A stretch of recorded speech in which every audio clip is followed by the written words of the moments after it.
Hello friends, welcome to easy notes for your online study channel. आप सबके अपने YouTube channel पे आप सभी का बहुत बहुत स्वागत है। Friends, UGC net paper one से जुड़े हुए इंपॉर्टेंट क्वेश्चंस को यहाँ पर सॉल्व करने वाले हैं जो आपके प्रीवियस ईयर क्वेश्चन पेपर में आए हैं। याद रखिए, यूजीसी नेट में जो फर्स्ट पेपर है या सेकंड पेपर है, उन सभी में ही 50% जो नए क्वेश्चंस होते हैं वहां से आते हैं, 50% आपके प्रीवियस ईयर क्वेश्चन पेपर से पूछे जाते हैं।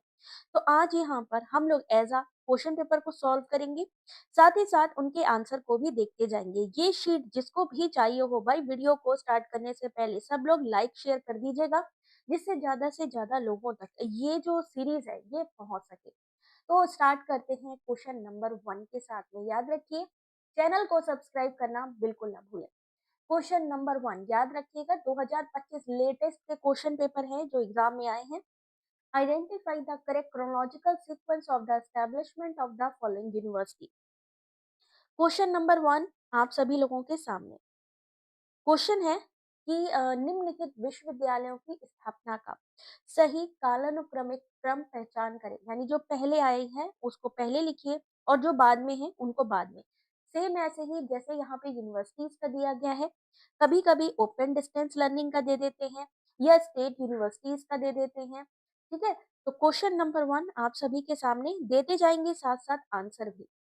उस्मानिया, पटना, लखनऊ, अन्नामलाई और रंगून। तो करेक्ट आंसर क्या होगा? Question number one, option number D इस क्वेश्चन का सही आंसर है।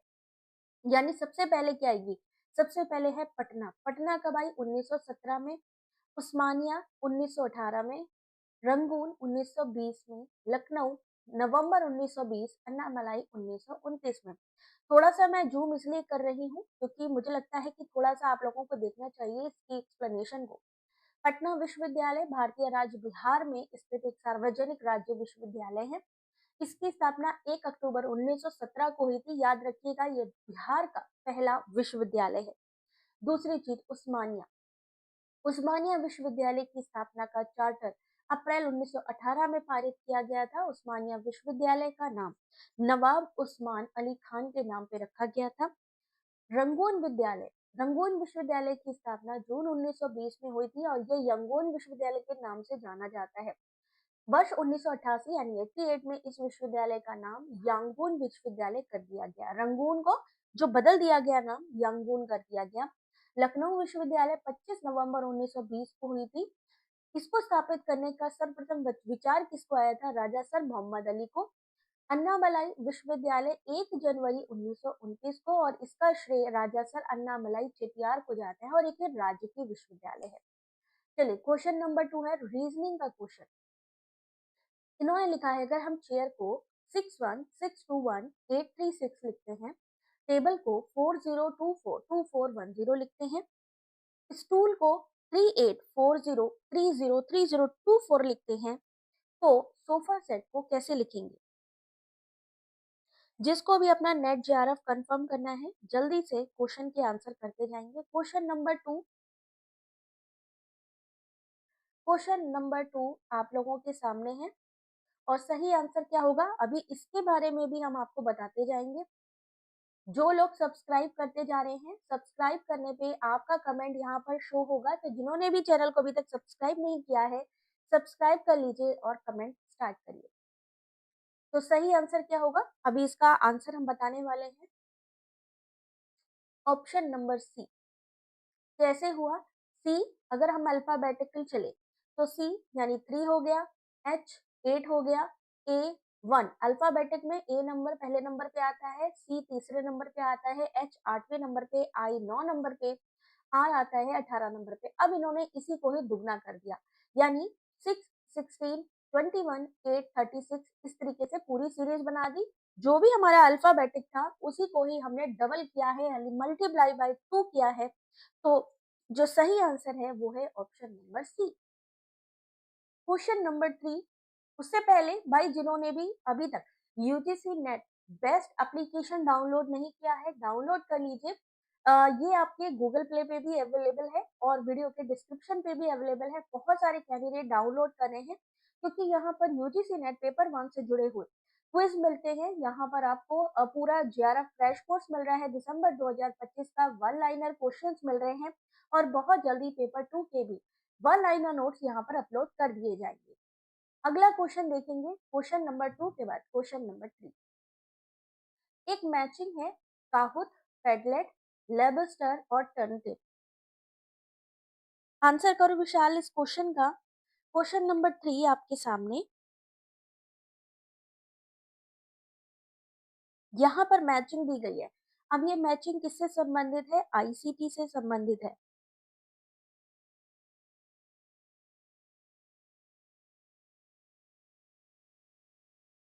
और सही आंसर इसका क्या होगा? काहुत क्या चीज है? पेडलेट, लेबस्टर, टर्नटिप।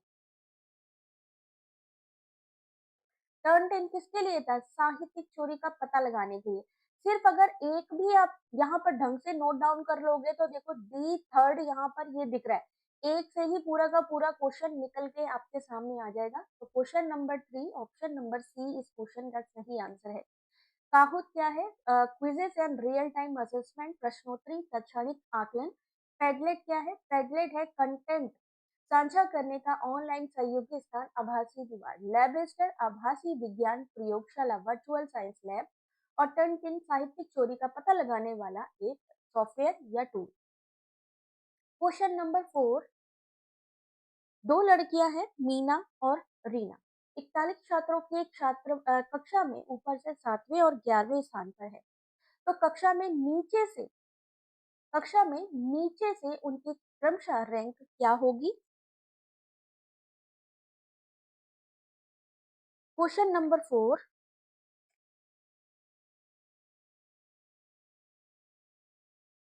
और करेक्ट आंसर है, सॉल्व करते जाइएगा क्योंकि एग्जाम आ रहा है और यहाँ से आपके क्वेश्चंस बनेंगे प्रीवियस ईयर क्वेश्चन पेपर से 50% और 50% आपके नए क्वेश्चंस बनते हैं यूनिट वाइज।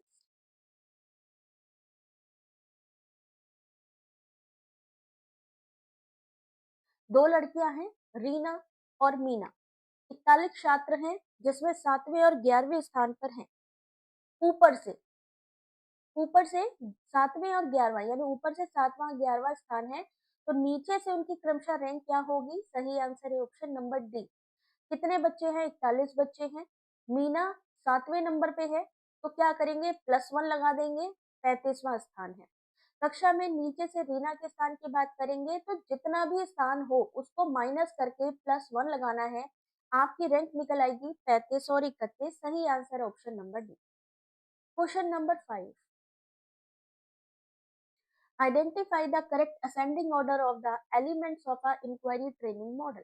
पूछताछ प्रशिक्षण मॉडल के तत्वों का सही आरोही क्रम की पहचान कीजिए।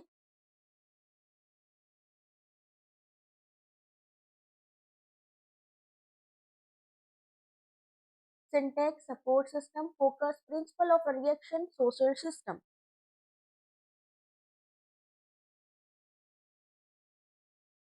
पूछताछ प्रशिक्षण मॉडल के तत्वों का सही आरोही क्रम बताना है।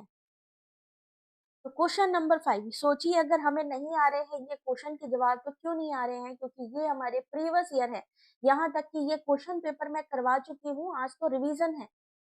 क्वेश्चन नंबर 5 सही आंसर है ऑप्शन नंबर सी। सही क्रम में क्या आएगा? सबसे पहले सी फोकस, फोकस के बाद सिंटेक्स, सिंटेक्स के बाद सोशल सिस्टम, फिर प्रिंसिपल ऑफ रिएक्शन और सबसे लास्ट में सपोर्ट सिस्टम। जांच प्रशिक्षण मॉडल का उपयोग विद्यार्थी को पूछताछ का प्रशिक्षण देने के लिए किया जाता है। कक्षा इस प्रतिमान का उपयोग करके पूछताछ कौशल विकसित किया जाता है। ये मॉडल किसने दिया था? इंक्वायरी ट्रेनिंग मॉडल दिया था शुचमैन ने। ठीक है, अगला क्वेश्चन, क्वेश्चन नंबर 6। इनमें से कौन सा प्रोटोकॉल या सम्मेलन जैव विविधता पर सम्मेलन यानी CBD के पूरक है?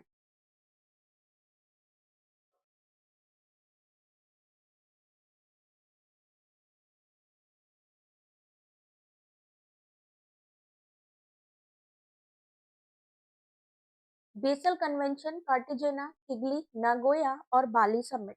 2025 में यानी इसी साल पूछे गए क्वेश्चन है, जो दो एग्जाम हुए हैं, एक जनवरी और एक जून का। सीबीडी के पूरक इनमें से कौन से हैं? Question number 6, correct answer is option number C, B and D only, यानी कार्टिजिना और option number D Nagoya. Cartagena अभिसमय, नागोया प्रोटोकॉल जैव अभिसमय यानी सीबीडी के पूरक है। जैव विविधता पर कन्वेंशन जैव विविधता के संरक्षण के लिए एक बाध्यकारी संधि है जो 1993 से लागू हुई थी। जैव विविधता का संरक्षण, सतत उपयोग, है ना, आनुवांशिक संसाधनों के उपयोग, ये पूरा का पूरा यहाँ एक्सप्लेनेशन भी दिया गया है। अभी ये पीडीएफ भी टेलीग्राम पे शेयर की जाएगी। आप लोगों से रिक्वेस्ट है कि क्वेश्चन ही ना पढ़े, एक्सप्लेनेशन भी पढ़े। Transformational appeal, proxemics, electronic town, anti climax.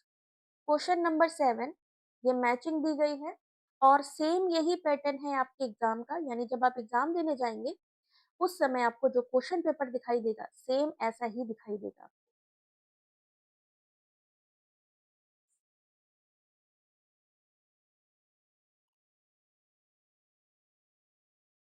Question number 7,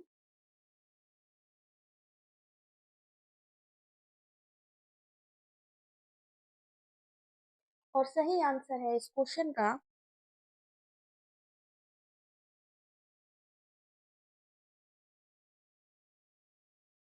option number C. इस क्वेश्चन का सही आंसर है option number C. Transformational appeal यानी रूपांतरणीय अपील किसको कहते हैं? एडवर्टाइजिंग को। प्रॉक्सिमिक्स क्या चीज है? अंतरक्रियात्मक। प्रॉक्सिमिक जहां पर स्थान का ज्ञान आता है, ठीक है। इलेक्ट्रॉनिक टाउन की बात करें तो राजनीतिक संचार। एंटी क्लाइमेक्स अलंकारिक टेक्निक। अगला क्वेश्चन, क्वेश्चन नंबर 8। ये क्वेश्चन बहुत बार एग्जाम में पूछा गया क्वेश्चन है, इसलिए मैं इसको स्टार दे रही हूँ। विच of the following can be a part of bio accumulation, bio magnification?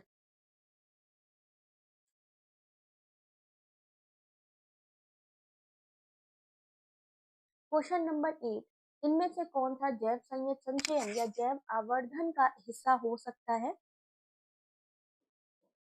Pesticide, VOC. VOC का फुल फॉर्म आता है एग्जाम में, तो वीओसी का full form volatile organic compound. दूसरी चीज, पीओपी का फुल फॉर्म आता है persistent organic pollutant.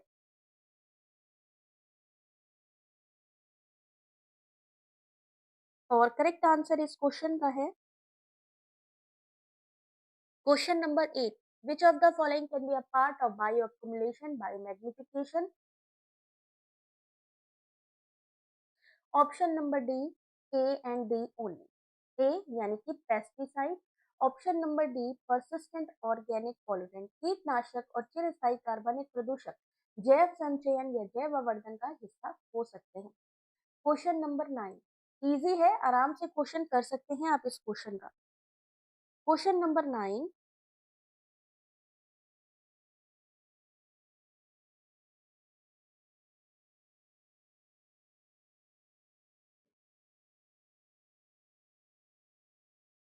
Question number 9 है कि एक अध्ययन जिसमें स्वतंत्र चरों में हेरफेर और नियंत्रण शामिल है। पहला ही स्टेटमेंट पढ़ेंगे आपको आंसर मिल जाएगा। ताकि ये आकलन किया जा सके कि क्या वे आश्रित चर में परिवर्तन का कारण बनते हैं, तो जहां पर भी स्वतंत्र चरों में हेरफेर किया जाए, बाहरी चरों में नियंत्रण किया जाए, सीधा सीधा आंसर है एक्सपेरिमेंटल। क्वेश्चन नंबर 9 के बाद क्वेश्चन नंबर 10, एक मैचिंग है आपके सामने। Malviya mission scheme, Vidyanjali, knowledge और ईशान उदय।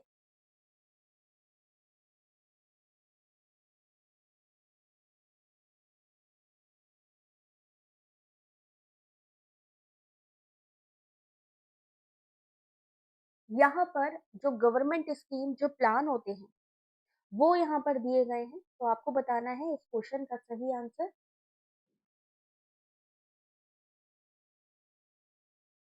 मालवीय मिशन योजना किससे संबंधित है? विद्यांजलि। अभी रिसेंटली मैंने जो करंट अफेयर का क्लास लिया था उसमें इस चीज को मेंशन किया गया था, बताया गया था आप लोगों को। तो क्वेश्चन नंबर 10 की बात करें तो सही आंसर है option number D. Malviya mission योजना किससे संबंधित थी? अध्यापकों का पेशेवर विकास, professional development of teacher. Vidyanjali किससे है? सुधारात्मक कक्षाएं और प्रशिक्षण यानी remedial, Vidyanjali remedial classes and training. Knowledge, knowledge यानी ज्ञान, अंतरराष्ट्रीय अनुभव संग्रहित करना। और ईशानोदय, पूर्वोत्तर के विद्यार्थियों के लिए छात्रवृत्ति। Question number 11, tick the correct statement. UGC regulation से संबंधित है ये वाला क्वेश्चन। यूजीसी साहित्यिक चोरी, विनिमय समरूपता के 10% की अनुमति देते हैं। शिक्षण माध्यम के रूप में मातृभाषा पर बल सबसे पहले एनईपी 2020 द्वारा सुझाया गया था। आरटीई 2009 द्वारा ऑपरेशन ब्लैक बोर्ड की अनुशंसा की गई थी और NEP 2020 suggest 5+3+3+4 education system instead to 10+2+3।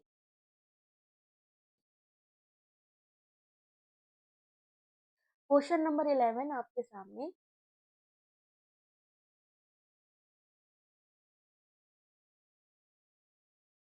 और सही आंसर क्या होगा इस क्वेश्चन का?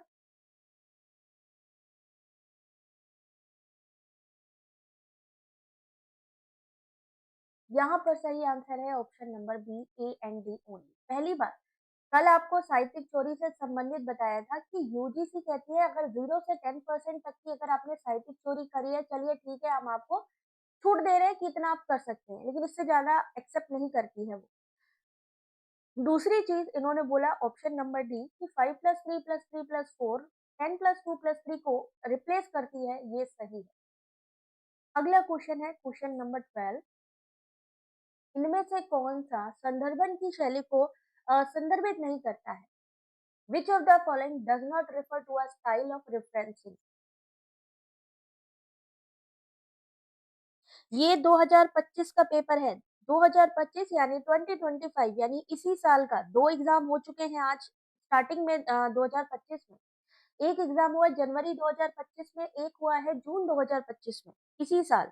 तो ये लेटेस्ट पेपर है जो आप लोगों के लिए बनाए गए हैं रिवीजन के लिए, जिससे कि आपको पता चल सके कि जब आप एग्जाम देने जाएंगे तो किस तरीके के क्वेश्चंस आपको देखने को मिलेंगे।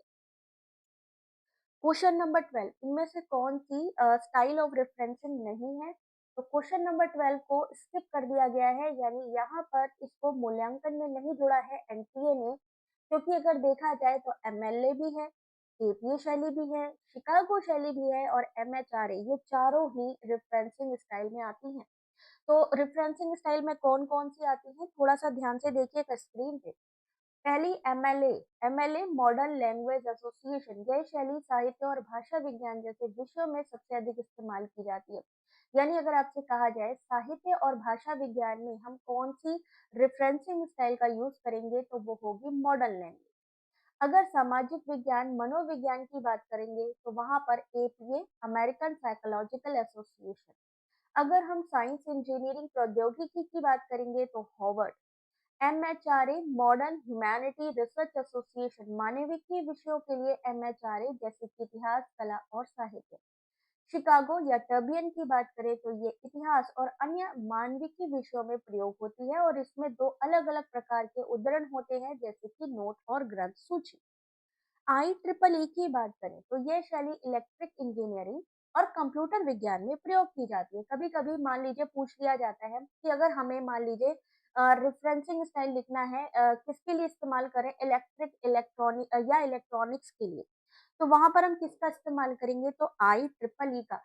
आई ट्रिपल ई का फुल फॉर्म क्या है अभी पता चल जाएगा, कितने लोग रील देख रहे हैं और कितने लोग सच में यहाँ पे क्वेश्चन को सॉल्व करें। अगर आपसे पूछा जाए इलेक्ट्रिक इंजीनियरिंग के लिए कौन सी संदर्भ शैली का हम यूज करते हैं, तो क्या होगा सही answer, I triple E.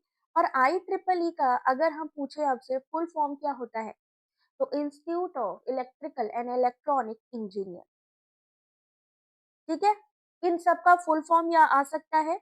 Full form के अलावा यहाँ पे आ सकता है इनसे जुड़ा हुआ किसी भी तरीके का क्वेश्चन की मानविकी ह्यूमैनिटी में क्या यूज होगा, विज्ञान में कौन सी हम रेफरेंसिंग स्टाइल का यूज करेंगे, तो ये सारी चीजें आती हैं एग्जाम में। Question number 30,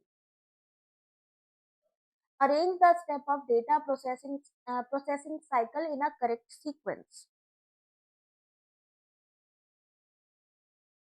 input, output, processing, storage. Arrange the step of data processing cycle in a correct sequence. जब हम डेटा प्रोसेसिंग करते हैं तो उसमें जो करेक्ट स्टेप है वो क्या होगा, मानवी मानवी ने कहा है ऑप्शन नंबर बी। 13 का बिल्कुल सही है ऑप्शन नंबर बी। सबसे पहले क्या आएगा, जब हम डेटा प्रोसेसिंग करेंगे तो सबसे पहले इनपुट करेंगे, इनपुट के बाद प्रोसेस होगा, प्रोसेस के बाद आउटपुट होगा और लास्ट में जाएगा स्टोरेज। डेटा संग्रह, सबसे पहले डेटा कलेक्शन, डेटा रेडी करना, डेटा इनपुट करना, डेटा प्रोसेसिंग करना, डेटा आउटपुट करना, डेटा संग्रहण करना, यानी भंडारण करना, ये पूरा डेटा प्रोसेसिंग है। Question number 14, air prevention control of pollution यानी वायु प्रदूषण अधिनियम, वन संरक्षण अधिनियम, पर्यावरण संरक्षण अधिनियम और जल प्रदूषण निवारण अधिनियम कब आया था? इसकी मैचिंग सेम आपको क्वेश्चन इस बार भी एग्जाम में देखने को मिलने वाले हैं। पर्यावरण कानून को उनके ईयर के हिसाब से लगाइए।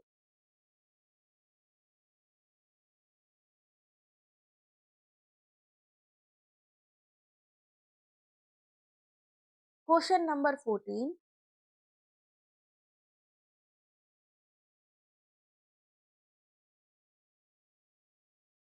और सही आंसर है इस क्वेश्चन का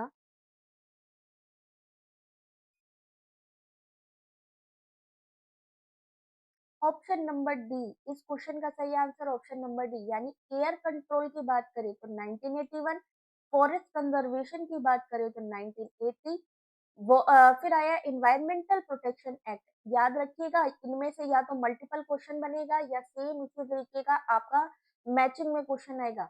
जल प्रदूषण निवारण 1974 इस क्वेश्चन का सही आंसर है। क्वेश्चन नंबर 15, देख लीजिए एग्जाम में जाने से पहले ही किस तरीके का एग्जाम में क्वेश्चन पेपर आता है, जिससे कि जब आप एग्जाम देने जाओगे ना तो आपको डर नहीं लगेगा, आपको ये नहीं लगेगा अरे यार ये कैसा क्वेश्चन आ गया। एटलीस्ट हम पढ़ के गए हुए होंगे इस चीज के लिए।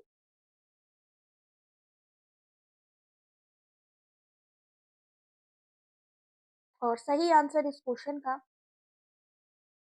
अभी सबके आंसर दिखाएंगे, ऐसी बात नहीं है कि सबके आंसर नहीं मिलेंगे, सबके आंसर दिखाएंगे, बस आपको पढ़ते जाना है।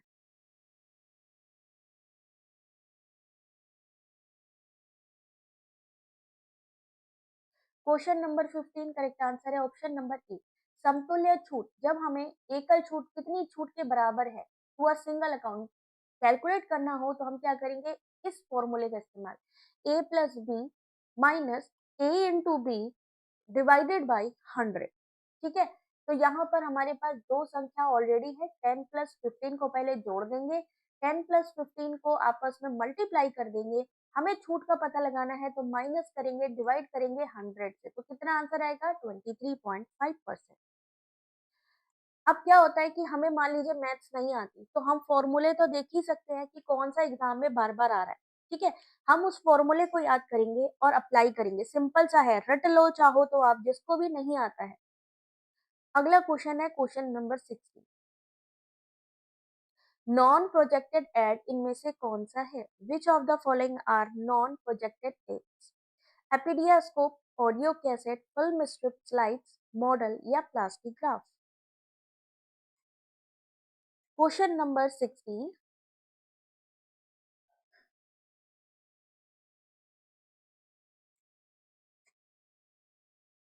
Which of the following are non projected aids, आपने कहा है सी, सही आंसर है option number D, B D and E, audio cassette, option number D model और option number E plastic graph. Non यानी गैर प्रक्षेपी की बात करी गई है, तो ऑडियो कैसेट, मॉडल, प्लास्टिक गैर प्रक्षेपी सही सहायिकियां हैं। एक मिनट एक मिनट, इनमें से कौन, हाँ गैर यानी नॉन प्रोजेक्टेड एड है। गैर का मतलब प्रक्षेपित सहायता सामग्री दृश्य या श्रवण सामग्री होती है जिसका उपयोग निर्देश के लिए किया जाता है, जिसके लिए प्रक्षेपण उपकरण की आवश्यकता नहीं होती है। गैर प्रक्षेपित यानी नॉन प्रोजेक्टेड एड में तस्वीर की बात करें तो chart, poster, flash card, model, आरेख, चित्र, मानचित्र, ब्लैक बोर्ड, बुलेटिन बोर्ड आता है। और श्रवण में audio cassette, radio, tape recorder, याद रखिएगा टीचिंग एड से रिलेटेड चीजें आती हैं। इसी तरीके से या नॉन प्रोजेक्टेड पूछ लिया या पूछ लिया ऑनलाइन कौन से टूल का इस्तेमाल करते हैं। अगला क्वेश्चन 17,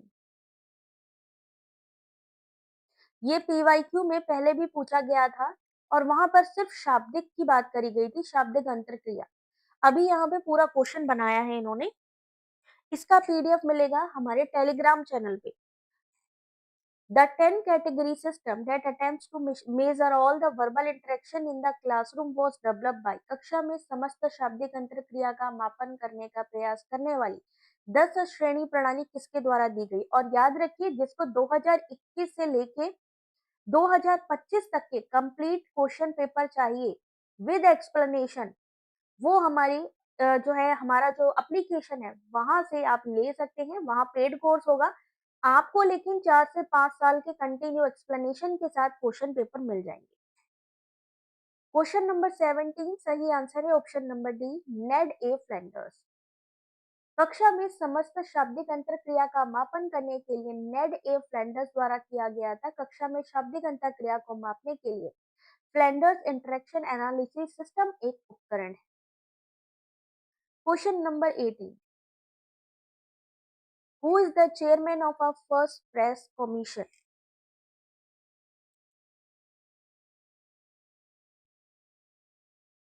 पूरा पेपर है।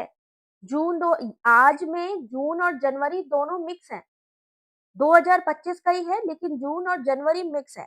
लेकिन अगर आपको जून का भी चाहिए, जैसे कि मैंने कहा 2021 से 25 तक के, तो वो हमारी एप्लीकेशन पर आपको मिलेंगे पूरा सीरीज। प्रथम प्रेस कमीशन के अध्यक्ष कौन है? पीके गोस्वामी, मैथ्यू, राजाध्यक्ष या Girilal Jain. Question number 18 option number C, Rajadhyaksha. Bharat में पहला प्रेस आयोग आया था 1952 में। और यहाँ पर अगर बात करें तो न्यायमूर्ति जीएस राजाध्यक्ष की अध्यक्षता में इसने तीव्र पत्रकारिता, व्यक्तिगत हमलों और मीडिया में पूर्वाग्रह जैसे मुद्दों पर ध्यान केंद्रित किया था। प्रथम प्रेस कमीशन के अध्यक्ष थे एस राजाध्यक्ष। क्वेश्चन नंबर 19 किससे जुड़ा हुआ है? वायरस, आईसीटी से जुड़ा क्वेश्चन है। Which of the following are correct in context of a network security? इसीलिए मैं कंटिन्यू आप लोगों से कह रही थी कि भाई एंड टाइम पर एग्जाम की तैयारी मत किया करो। मैं कंटिन्यू रिवीजन करवा रही थी। क्वेश्चन पेपर जून 2025 के भी मैंने सॉल्व करवाए, जनवरी 2025 के भी सॉल्व करवाए, सबकी पीडीएफ भी प्रोवाइड की। बट अगर आप पढ़ेंगे नहीं तो होगा क्या? एंड टाइम पे क्वेश्चन के आंसर नहीं आएंगे।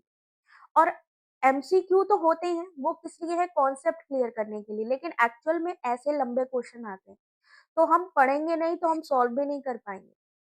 यूपीएससी लेवल एग्जाम होता जा रहा है, आपको मैंने बार बार यही चीज समझाई है कि भाई थोड़ा सा इसको सीरियसली ले लो। इसीलिए जो फोकस से स्टडी कर रहे हैं उन लोगों के लिए कि कम समय में पूरा रिवीजन हो जाए, तो हमारे एप्लीकेशन पे वन लाइनर क्वेश्चंस और साथ ही साथ प्रीवियस ईयर क्वेश्चन पेपर डाला हुआ है कि आप लोग चाहो तो वहां से आप डायरेक्टली फोकस स्टडी कर सकते हो। क्वेश्चन नंबर 19 का सही आंसर है option number D, A B and D. कौन सा कथन सही है? पहला, वायरस, वॉर्म और ट्रोजन हॉर्स मालवेयर के उदाहरण है, बिल्कुल सही। ट्रोजन हॉर्स एक अनात्म प्रतिफलनशील विद्वेषपूर्ण सॉफ्टवेयर है, यानी non self replicating malicious software. फिर आता है HTTPS में अगर S लगा है उसका मतलब होता है सिक्योर, बिल्कुल सही है। अगर हम मल्टीपल चॉइस क्वेश्चन में अगर हम आपसे पूछ ले कि HTTPS में अगर S लगा है तो वो सुरक्षा है या नहीं, सिक्योर है कि नहीं, आप कहोगे यस है। तो यानी एक छोटे-छोटे पॉइंट्स, यानी एक-एक लाइन के जो हम एमसीक्यू या वन लाइनर क्वेश्चंस भी होते हैं, तो वो भी आराम से यहाँ पर कर सकते हैं। सही answer option number D. Question number 20, in which of the following category did Charles Sander Peirce classify the sign? Object, indices, icon, interpretant, symbols.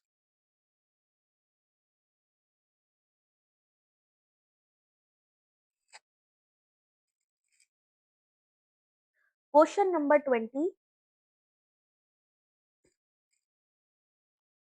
अभी यही हम इजी इजी क्वेश्चन करवाने लगेंगे।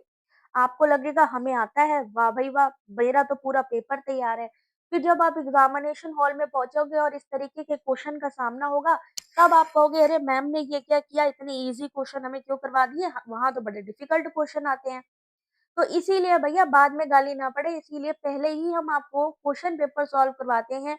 अगर आप डर रहे हो कि ऐसे क्वेश्चन हम नहीं कर पाएंगे तो भैया ज्यादा से ज्यादा सॉल्व करने की कोशिश करो, क्योंकि इसका कोई और रास्ता नहीं है, कोई शॉर्टकट नहीं है।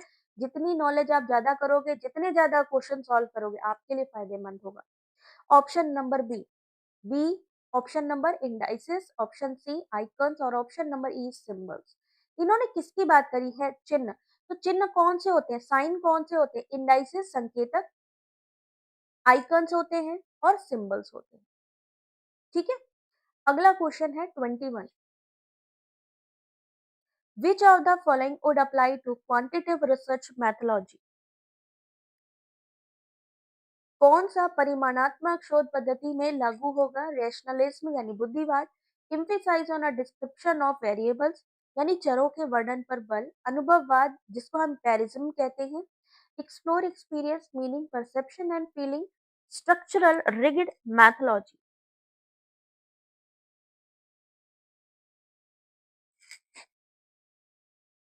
Question number 21।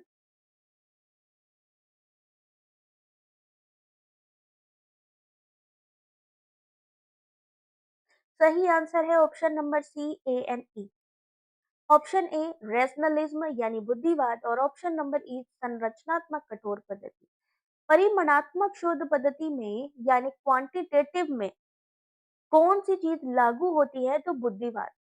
परिमाणात्मक शोध पद्धति एक ऐसी शोध विधि है जो संख्यात्मक क्वांटिटेटिव है, क्वांटिटी पे काम करती है, सर्वेक्षणों, प्रयोगों, अन्य विधियों से डेटा एकत्र करती है, फिर सांख्यिकीय विश्लेषण का उपयोग करके निष्कर्ष निकालने पर केंद्रित होती है। इसीलिए इसे बुद्धिवाद और संरचनात्मक कठोर पद्धति परिमाणात्मक शोध में लागू होती है। जब हम एक्सपेरिमेंट कर रहे हैं तो हमें रिगिड होना पड़ेगा।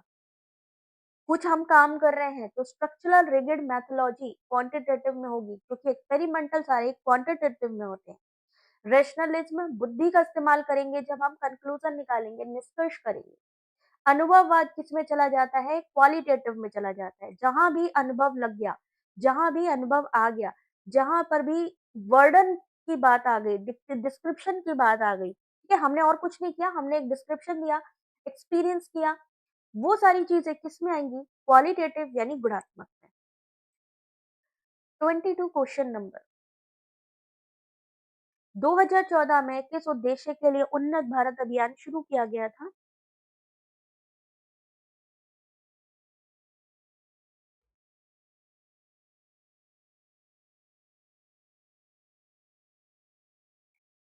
आपको गवर्नमेंट स्कीम मैंने करवाई, गवर्नमेंट स्कीम, 5 ईयर प्लान, ये सारे इसी से ही रिलेट करते हैं। भारत उन्नत अभियान शुरू किया गया था 2014 में, किसके लिए? तो सी उच्चतर शिक्षा संस्थानों को समाज और गांवों से जोड़ने के लिए। उन्नत भारत अभियान 2014 में शुरू किया गया था, जिसका मुख्य उद्देश्य उच्चतर शिक्षण संस्थानों को समाज और गांवों से जोड़ना था। Question number 23। Artificial wetland is situated in, और साथ ही साथ अगर आप लोगों ने शायद देखा नहीं होगा तो हमारे चैनल पे मैंने शॉर्ट वीडियो भी डाले हैं। शॉर्ट वीडियो अगर आप लोगों ने देखे हो तो वहां पे बहुत बहुत मतलब बारीकी वाले छोटे छोटे क्वेश्चंस होंगे या किसी चीज का डिस्क्रिप्शन होगा। तो उन शॉर्ट वीडियोस को भी देखना मत भूलो, क्वेश्चन भी होंगे उसमें, पीवाईक्यू भी होंगे। तो ये चैनल की जो शॉर्ट सेक्शन है, जो लाइव सेक्शन है और जो पोस्ट का सेक्शन है, देखना मत भूला करो। Question number 23। राधा बताओ बेटा, कृत्रिम मातृभूमि कहाँ पर है? ऑप्शन नंबर ए केवल देव नेशनल पार्क में। केवलादेव घाना नेशनल पार्क कृत्रिम आर्द्रभूमि आर्टिफिशियल वेटलैंड है ये। भारत के राजस्थान राज्य के भरतपुर में स्थित है, एक विख्यात पक्षी अभ्यारण्य है और इसको पहले भरतपुर पक्षी विहार के नाम से भी जाना जाता था। केवलादेव घाना नेशनल पार्क को यूनेस्को की विश्व धरोहर की सूची में भी शामिल किया गया है। Question number 24। अगर हमारी है तैयारी यूजीसी नेट क्रैक करने की, तो ये 100% क्वेश्चन हम कहते हैं। अगर हम मान लीजिए 30 क्वेश्चन कराएं तो कम से कम हमारा ये रिजल्ट होना चाहिए कि 20 क्वेश्चन हमारे सही हो, तब समझो कि हमारी तैयारी पक्की है, क्योंकि ये पीवाईक्यू है। एमसीक्यू तो रात को पढ़ाएंगे, और रात को कितने बजे क्लास होगी मैं आज बता दूं, थोड़ा सा लेट होगी, 9 बजे के बाद होगी क्लास एमसीक्यू की। 100 क्वेश्चन होंगे उसमें। विच of the following is the most suitable tool for interactive teaching and creation of a learning material? इनमें से क्या पारस्परिक शिक्षण और अधिगम सामग्री के सृजन के लिए सर्वाधिक उपयुक्त साधन है? जीनियली, लर्निंग एप्स, इंटरेक्टिव, H5P या एजुका प्ले?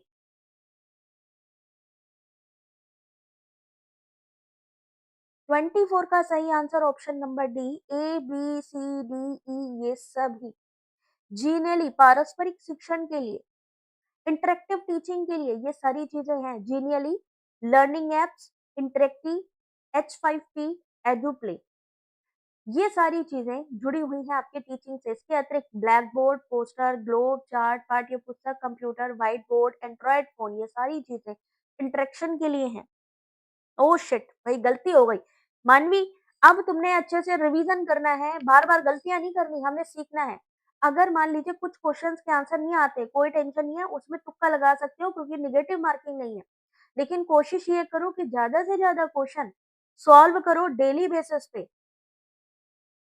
इन्वायरमेंटल ट्रीटी कन्वेंशन, पर्यावरणीय संधि अभिसमय, Bonn convention, CITES, Aarhus convention या नगोया कन्वेंशन। और ये क्वेश्चन सिर्फ अभी के नहीं है, इनमें से कई क्वेश्चन ऐसे हैं जो ऑलरेडी प्रीवियस ईयर में भी पूछे गए हैं। इसका मतलब हम प्रीवियस ईयर क्वेश्चन को कर ही नहीं रहे, ना हम एमसीक्यू पढ़ रहे हैं, ना हम पीवाईक्यू पढ़ रहे हैं। आंसर करें, कौन किससे संबंधित है? ईयर नहीं पूछा, सिर्फ यहाँ पर पूछा है कि कौन किससे संबंधित है।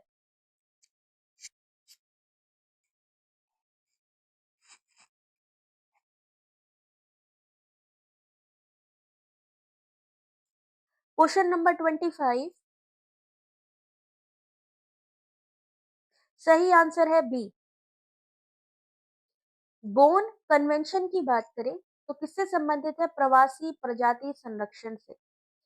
साइट्स की बात करें तो संकटाग्रस्त प्रजातियों में व्यापार। आरहस कन्वेंशन संधारणीय विकास से संबंधित है। और नगोया, अभी अभी नगोया के बारे में पढ़ा था, जैव विविधता से संबंधित है। नागोया कन्वेंशन सीबीडी, अभी अभी हमने पिछले क्वेश्चन में, यानी ये नगोया कन्वेंशन 2 बार आ चुका है। क्वेश्चन नंबर 26, अभी भी टाइम है, कोई टेंशन नहीं है, डेली बेसिस पे ज्यादा से ज्यादा एमसीक्यू पीवाईक्यू रिवीजन करें। Only man have immortal soul, no women are man, hence no one have immortal soul. केवल पुरुष के पास अमर आत्मा है, कोई महिला पुरुष नहीं है, इसलिए किसी भी महिला के पास अमर आत्मा नहीं है।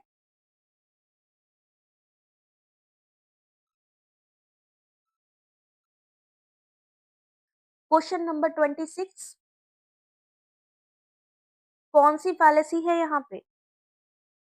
ग्रास डॉल, घास का पुतला, जिसे हम स्ट्रॉ मैन भी कहते हैं, ट्रिकस्टर, वाक्छल, मिसलीडिंग सिग्नल या bandwagon argument. Option number B, trickster. केवल पुरुष के पास अमर आत्मा है, कोई महिला पुरुष नहीं है, इसलिए महिला के पास अमर आत्मा नहीं है, इसमें वाक्छल है यानी ट्रिकस्टर है। यह एक प्रकार की अनौपचारिक इनफॉर्मल फैलेसी है, जिसे स्ट्रॉ मैन भ्रांति भी कहा जाता है। स्ट्रॉमैन भ्रांति में कोई व्यक्ति अपनी प्रतिद्वंदी के तर्क को बढ़ा चढ़ाकर, सरलीकृत करके या विकृत करके गलत तरीके से प्रस्तुत करता है और उसके बाद वो इस तर्क पर अपनी राय देता है कि मानो यह तर्क वास्तविक तर्क हो, जिसमें उसे बहस को जीतने या जीता हुआ प्रतीत होने का मौका मिलता है। क्वेश्चन नंबर 27, वीडियो कॉन्फ्रेंसिंग के बारे में सब जानते हैं, आईसीटी से सब लोग जुड़े हुए हैं। तो पूछा गया है कि वीडियो कॉन्फ्रेंसिंग के लाभ क्या है, एडवांटेज। अब देखो, हर एक क्वेश्चन में 4 तो ऑप्शन है और 4 और ऑप्शन है, यानी एक क्वेश्चन 8 से 10 ऑप्शन लिए हुए हैं। तो पढ़ना कितना जरूरी है, स्पीड कितनी होनी चाहिए पढ़ने की। वीडियो कॉन्फ्रेंसिंग में क्या चीज आ रही है?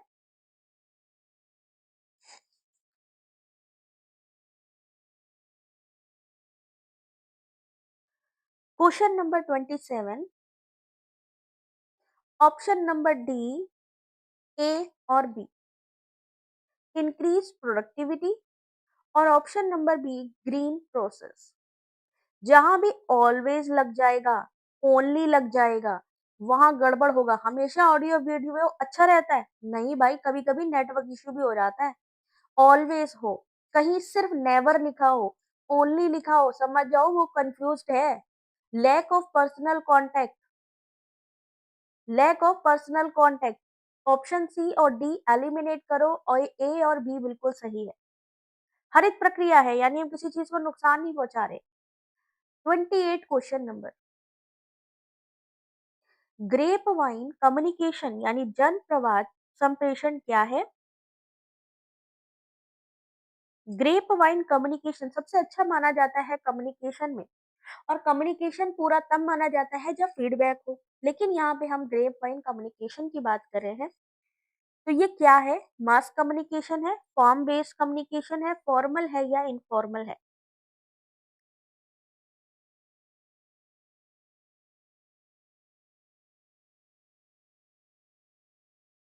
क्वेश्चन नंबर 28, क्या लिखा है? Grep wine. ग्रेप्स कैसे होते हैं? मैंने आपको उस दिन भी इसका डायग्राम बना के दिखाया था कि मान लीजिए ग्रेप्स है, अलग अलग, अलग अलग ग्रेप्स इसी तरीके की बनी होती है ना।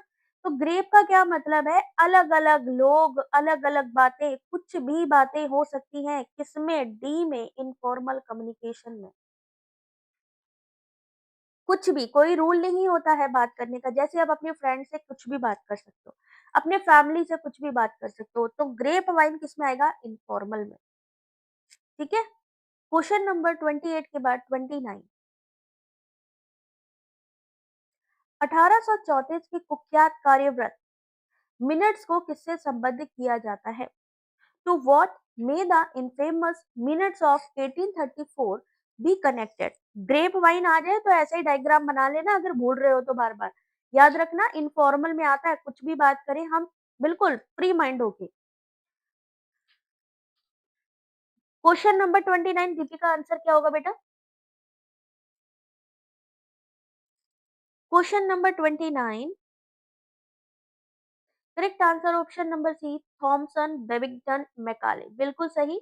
1834 के कुख्यात कार्यवृत्त थॉमसन बेविंगटन मैकाले से संबंधित है। ये एक ब्रिटिश इतिहासकार, कवि और राजनीतिक थे।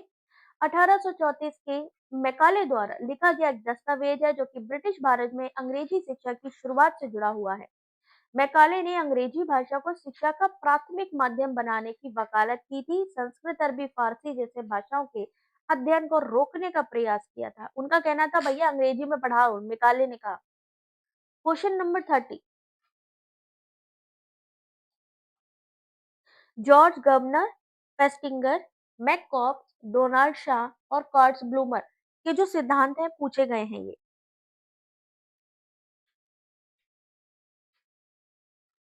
यानी प्रमोटर्स दिए गए हैं और प्रमोटर्स के बाद उनके प्रिंसिपल यानी कि सिद्धांत।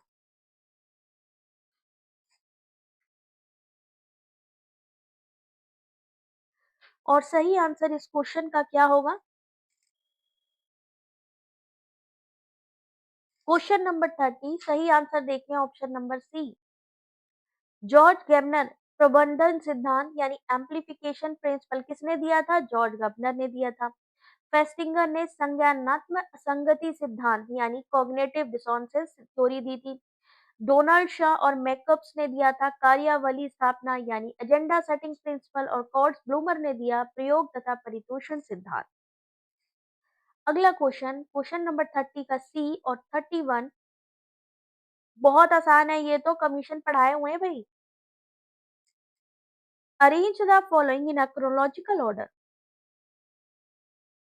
Secondary education, Kothari education, establishment of UGC, Chattopadhyay university education commission. पहले इनमें से कौन सा आया? उसी के अकॉर्डिंग पूरा सीक्वेंस लगेगा। क्वेश्चन नंबर 31,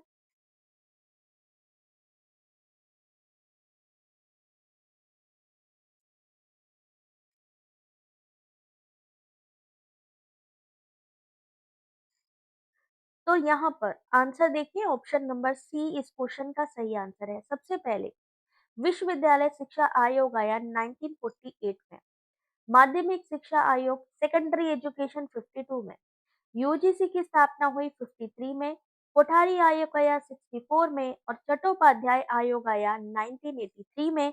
तो सही आंसर है ऑप्शन नंबर सी। बहुत खूब, बहुत बढ़िया। एग्जाम आ रहे हैं और सब गलती कर रहे हैं, बहुत बढ़िया। 32 क्वेश्चन नंबर। किसी का भी लगातार, मेरे को नहीं लगता 32 क्वेश्चन में किसी के भी अभी तक 10 से 15 क्वेश्चन भी सही हुए हों। Which three stages of interpersonal communication are correct?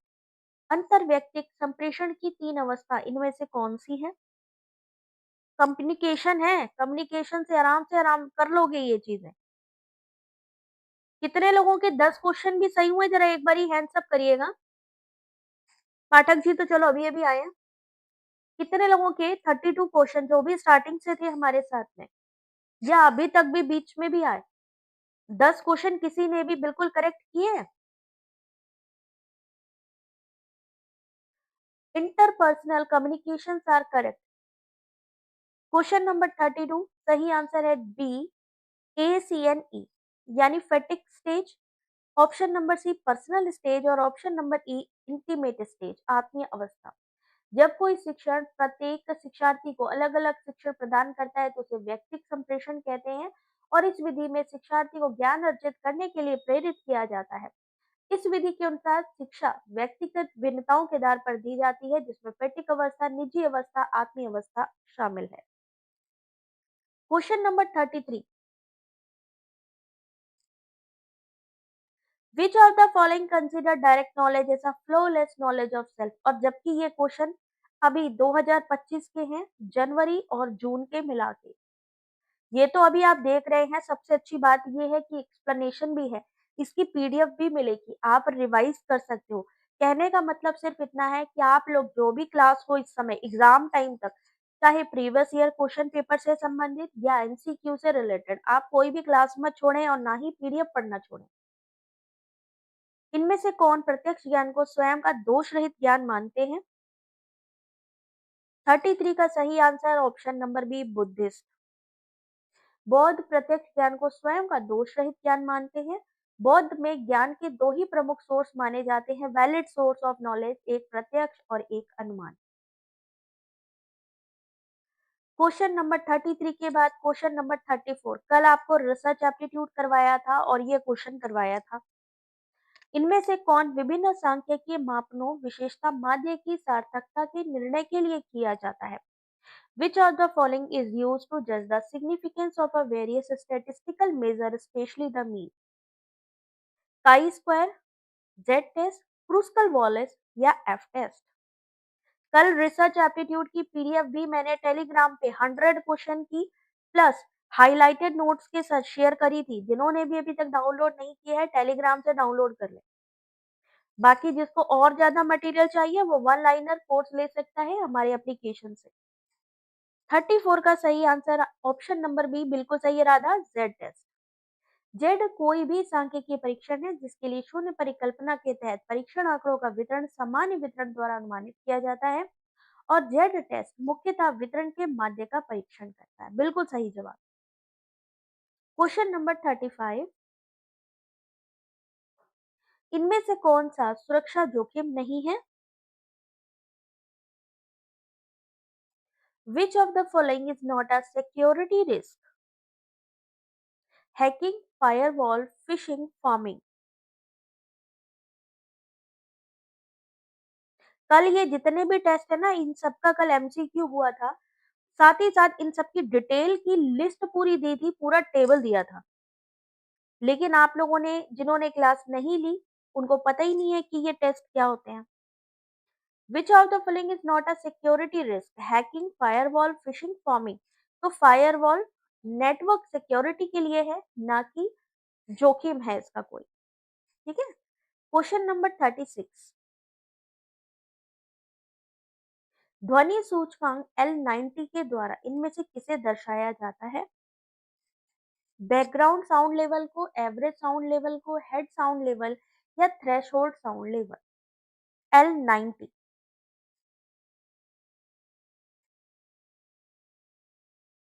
Which of the following is presented by noise index L90?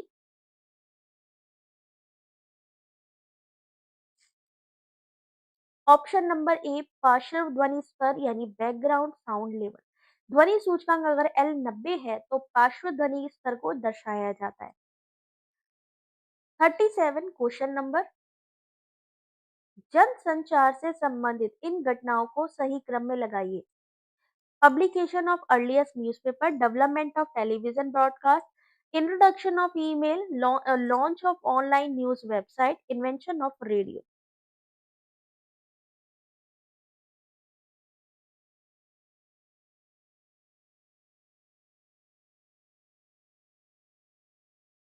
Question number 37, पहले क्या चीज आई है यहाँ पे, उसके अकॉर्डिंग यहाँ पर पूरा क्रोनोलॉजिकल ऑर्डर लगाइए।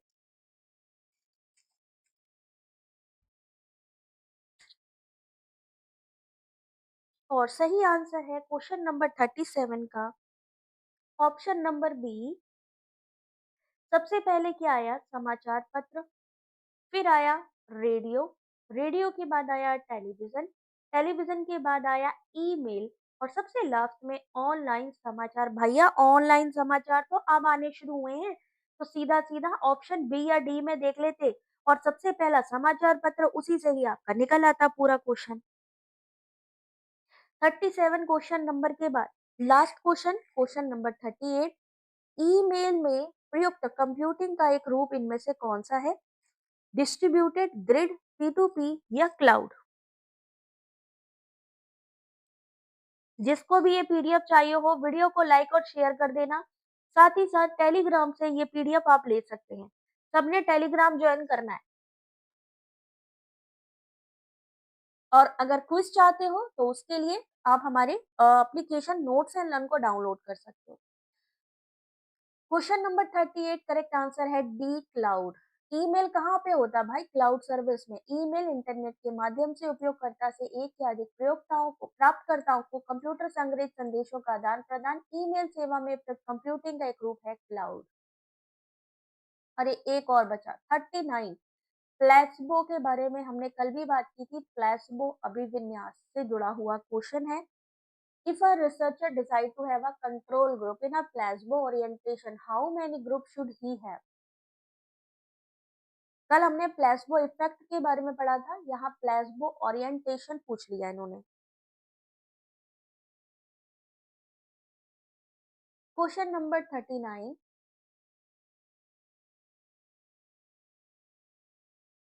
Option number C, 3 group. यदि कोई शोधार्थी प्लेसबो अभिविन्यास में यथास्थ होने का निर्णय लेता है तो उसके पास कम से कम 3 समूह होने चाहिए। प्लेसबो ओरिएंटेशन का मतलब है एक ऐसा ओपिनियन या दृष्टिकोण जो प्लेसबो प्रभाव को समझने, उपयोग करने और उसके बारे में सोचने पर केंद्रित होता है। प्लेसबो इफेक्ट हमें यह समझने में मदद करता है कि हमारे मन और मस्तिष्क का एक दूसरे पर कितना गहरा प्रभाव पड़ता है। ठीक है, 39 क्वेश्चन आपको करवा दिए हैं।